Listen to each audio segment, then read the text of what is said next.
Hey there, and welcome back to Family Travel Unpacked.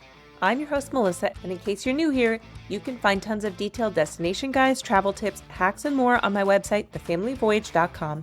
And if you've been enjoying the show, be sure to hit follow wherever you're listening so you never miss an episode, and drop a 5-star review while you're at it. It really helps other families find the show.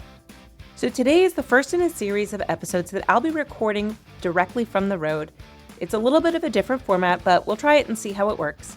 You might also hear some extra background noise because I'm actually recording this from a hotel room in Anchorage, Alaska, and my son's here with me getting ready for bed.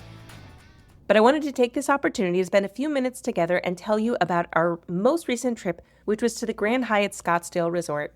We just spent the weekend there with our immediate family, along with my brother-in-law, sister-in-law, and their 3 kids. And here's our quick take. First off, would we go back? Absolutely, in a heartbeat. We love Scottsdale, and this was a great resort to spend a weekend just hanging out and enjoying the desert scenery. I would say this destination is great for travelers of any age and stage.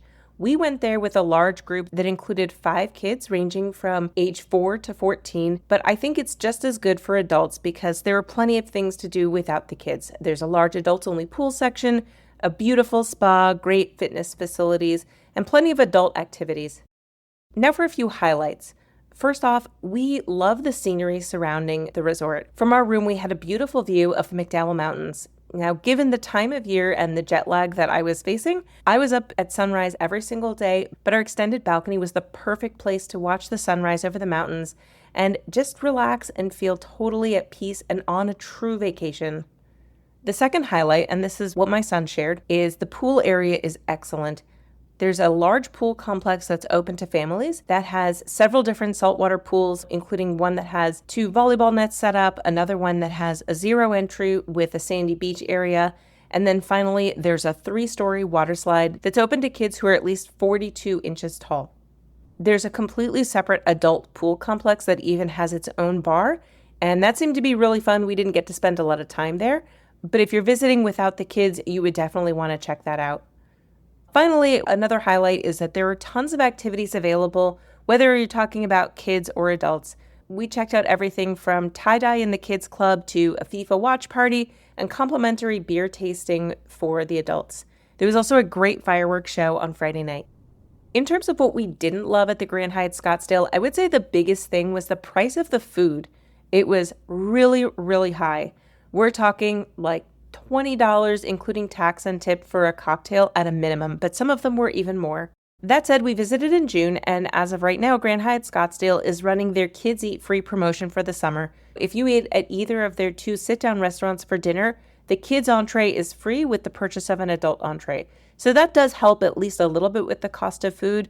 But overall, if you're trying to stay on site for all of your meals, you can expect a pretty hefty bill at the end. And because self-parking runs around $32 a day, it's not like renting a car and driving off-site for your meals is necessarily going to save you a ton of money in total. Now, one thing that did work in our favor is that I booked the hotel through my Amex Platinum card using the Fine Hotels and Resort / the Hotel Collection benefit. This property is part of the Hotel Collection, which means that when I booked it, I got a $300 statement credit off the cost of the room. But in addition, I had a $100 on-property credit that comes as a benefit of using this program. At the time of our stay, American Express also had another promotion running that I had to opt into, which was a $75 statement credit if I spent $300 at a Hyatt from a selected list, which did include the Grand Hyatt Scottsdale. In total, we had $175 of property credit to work with, so that definitely helped to defray the cost of all of the food that we ate on site. As I mentioned at the top of the episode, we love Scottsdale and we've spent a ton of time there, so I'll have a more complete episode about visiting Arizona or maybe just Phoenix with kids later on in the fall, and I'll talk more about Grand Hyatt Scottsdale in that episode, so be sure to follow along. Thanks for tuning in to this episode of Family Travel Unpacked.